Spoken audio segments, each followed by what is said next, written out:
അയ്യോ, ഇന്ന് ആർഷഭാരത സംസ്കാരത്തിൻ്റെയും സനാതനധർമ്മത്തിൻ്റെയും രീതിയെക്കുറിച്ചാണ് നാം പറയാൻ ഉദ്ദേശിക്കുന്നത്. ഭാരതത്തിൻ്റെ സ്വന്തം ഭാവത്തിൽ അധിഷ്ഠിതമായി മാനവരാശിക്ക് ഉപയോഗപ്രദമായി കാലത്തിൻ്റെ എല്ലാ അതിർവരമ്പുകൾക്കും അപ്പുറത്തേക്ക് മാനവരാശിയെ എത്തിക്കുന്ന ഏകഭാവമാണ് സനാതനധർമ്മവും ആർഷഭാരത സംസ്കാരവും. എല്ലാ ധർമ്മങ്ങളും എന്തിൽ അധിഷ്ഠിതമായി മാനവർക്ക് ഉപകാരപ്രദമായി വ്യക്തിക്ക് ജീവോപാധിക്ക് കാരണമായി പരിണമിക്കുന്നു.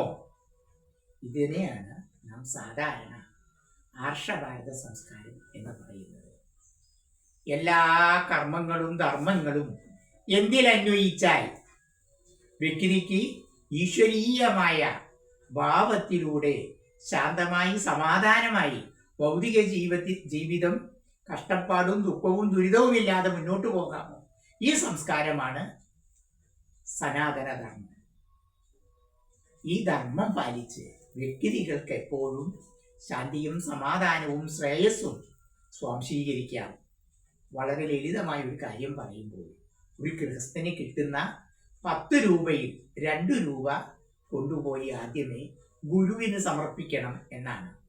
10ൽ 2 ഭാഗം, അത് കഴിഞ്ഞാൽ പിന്നെ ഉണ്ടാവുന്ന 2 ഭാഗം പിതൃക്കൾക്കും ദേവതകൾക്കുമായിട്ട് പ്രയോജനപ്പെടാവുന്ന രീതിയിൽ വിനിയോഗിക്കണം. ആദ്യം ക്ഷേത്ര സംബന്ധിയായ ധർമ്മപരമായ കാര്യങ്ങൾക്ക്, പിതൃതർപ്പണാദി തിലഹോമാദി കർമ്മങ്ങൾക്ക്. അങ്ങനെ വ്യക്തി തൻ്റെ മുഴുവൻ ഋണങ്ങളിൽ നിന്നും മോചിതനാകുന്നു. പിതൃ ഋഷി ദേവത ഋണങ്ങളിൽ നിന്ന് മോചിതരാവാൻ വേണ്ടി ചെയ്യുന്ന വളരെ ശ്രേഷ്ഠമായ ലളിതമായ ഒരു കർമ്മമാണ് ഈ പറഞ്ഞത്.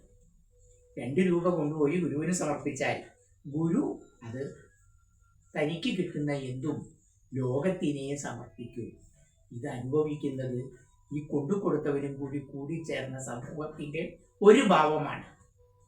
അത് കഴിഞ്ഞാൽ പിന്നെ ഉണ്ടാവുന്ന 2 ഭാവം, അത് ദേവതകൾക്കും പിതൃക്കൾക്കും എന്ന് പറയുമ്പോൾ ഈ നാം ഇന്ന് ജീവിച്ചിരിക്കുന്ന എല്ലാ പ്രദേശങ്ങളിലെയും ക്ഷേത്ര സംബന്ധിയ കാര്യങ്ങളും അന്തരീക്ഷ ശുദ്ധീകരണമായ കാര്യങ്ങൾ ഇതെല്ലാം ശുദ്ധീകരിക്കാനും തനിക്ക് തന്നെ അതിൻ്റെ ഒരു ഭാവത്തെ സ്വാംശീകരിക്കാനും പറ്റുന്ന രീതിയിലായി അത് പരിണമിക്കുക. ഇവിടെ വെച്ചാണ് യജ്ഞങ്ങളും ഹോമങ്ങളും കാലത്തിന് ആവശ്യമാണെന്ന് സമൂഹം, ഋഷികളും യോഗികളും അവതാര പുരുഷന്മാരും അവധൂതന്മാരും ശ്രേഷ്ഠരായ സന്യാസിമാരും സംവദിച്ചിരിക്കുന്ന ഭാവം. ഈ പ്രദേശത്തിൻ്റെ കാലാവസ്ഥാ വ്യതിയാനത്തിൻ്റെ രഹസ്യങ്ങളിലേക്ക് വ്യക്തിയുടെ മനസ്സിനെ എപ്പോഴെത്തിക്കാൻ കഴിയുന്നു ആ സമയത്ത് വ്യക്തിക്ക് വളരെ കൃത്യമായി ഇത് മനസ്സിലാക്കി തീർക്കാവുന്നതേ ഉള്ളൂ. ഈ പ്രദേശത്ത് ഈ വർഷം എല്ലാ മാവും എല്ലാ പ്ലാവും എല്ലാ തെങ്ങും കായ്ഫലത്തെ പ്രദാനം ചെയ്തു എന്നാണ് പറയുന്നത് കേട്ടത്.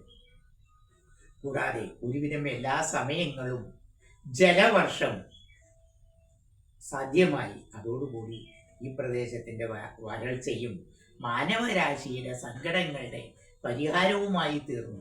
ഒരു പ്രദേശത്ത് വരൾച്ച ബാധിക്കുമ്പോൾ മണ്ണിന് മാത്രമല്ല, വൃക്ഷങ്ങൾക്ക് മാത്രമല്ല, മാനവനും മണ്ണിനും വൃക്ഷലതാദികൾക്കും പക്ഷിമൃഗാദികൾക്കും അതിൻ്റെ പ്രശ്നങ്ങളും പ്രയാസങ്ങളും സംജാതമാണ്.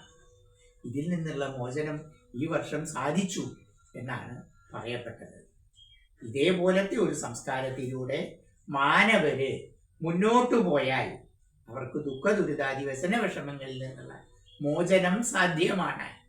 പിന്നെ അതിൻ്റെ കൂടെ ശ്രദ്ധിക്കേണ്ടത് ആചാരങ്ങളിലും അനുഷ്ഠാനങ്ങളിലും നിഷ്ഠയിലും ജീവിതക്രമത്തിലും കൃത്യത പാലിച്ച് മുന്നോട്ടു പോകുന്ന ജനസഞ്ചയങ്ങളെയാണ്. ഇതിലാകെ 2 വിഭാഗങ്ങളാണ്. ഒന്ന് പുരുഷൻ, അടുത്തത് സ്ത്രീ. അല്പം മുമ്പ് വരെ, ഒരു 10 വർഷങ്ങൾക്ക് മുമ്പ് വരെ സ്ത്രീകൾ ഏറ്റവും ശ്രേഷ്ഠമായ വസ്ത്രങ്ങളും ആചാരങ്ങളും അനുഷ്ഠാനങ്ങളും ജീവിതക്രമങ്ങളും പാലിച്ച് സമൂഹത്തിന്റെ നല്ലൊരു ഭാഗമായി കുടുംബത്തിൽ തനിക്കും തന്നെ ആശ്രയിക്കുന്ന മക്കൾക്കും താൻ ആശ്രയിക്കുന്ന ഭർത്താവും ഭാര്യയും കൂടി ആശ്രയിക്കുന്ന കുടുംബത്തിനും ശ്രേയസ്കരമായി പരിണമിച്ചിരുന്നു എന്ന ഒരു സത്യം ഏവർക്കും അറിയുന്നതാണ്. പഴയ പെൺകുട്ടികള് ഒരുവിധം എല്ലാവരും സാമാന്യത്തിൽ കവിഞ്ഞ മുങ്ങിക്കുളിയും താളി തേക്കലും എണ്ണ തേച്ചു കുളിയും ജീവിതത്തിന്റെ ആചാരമായി പാലിച്ചിരുന്നപ്പോൾ അവർക്ക് ശാരീരിക സൗന്ദര്യവും ശാരീരിക സൗഭഗവും ഇതിനേക്കാൾ ഏറെ മനസ്സിന് ശാന്തിയും സമാധാനവും സംഭവ്യമായിരുന്നു. പക്ഷേ ഇന്ന് പല ആചാരങ്ങളിലും അനുഷ്ഠാനങ്ങളിലും തെറ്റും പാകപ്പഴവും വന്നതോടുകൂടി അവരുടെ ശരീരത്തിന് ആരോഗ്യത്തിന് രോഗാവസ്ഥയിലേക്ക് ഓരോ നിമിഷവും കയറിച്ചെല്ലുന്ന അവസ്ഥയിൽ സ്ത്രീ ശരീരങ്ങളും സ്ത്രീ ചിന്തകളും സ്ത്രീ സംസ്കാരങ്ങളും സ്ത്രീയുടെ ആചാരാനുഷ്ഠാന ഭാഗങ്ങളും വ്യക്തികളോടുകൂടി ഇതിന്റെ ദോഷം അവർ മാത്രം അനുഭവിച്ചു തീർക്കാവുന്ന ഒരു രീതിയിലായി മാറിയിരിക്കുന്നു. കുടുംബത്തിന്റെ ശ്രേയസ്കരമായ ഭാവത്തിന് ഏറ്റവും ഉത്തമയായ ഒരു സ്ത്രീയാണ് അവിഭാജ്യ ഘടകം. ലക്ഷ്മിയായും വിളക്കായും സ്ത്രീയെ നമ്മൾ എത്രയോ കാലം പരാമർശിച്ചിരുന്നു.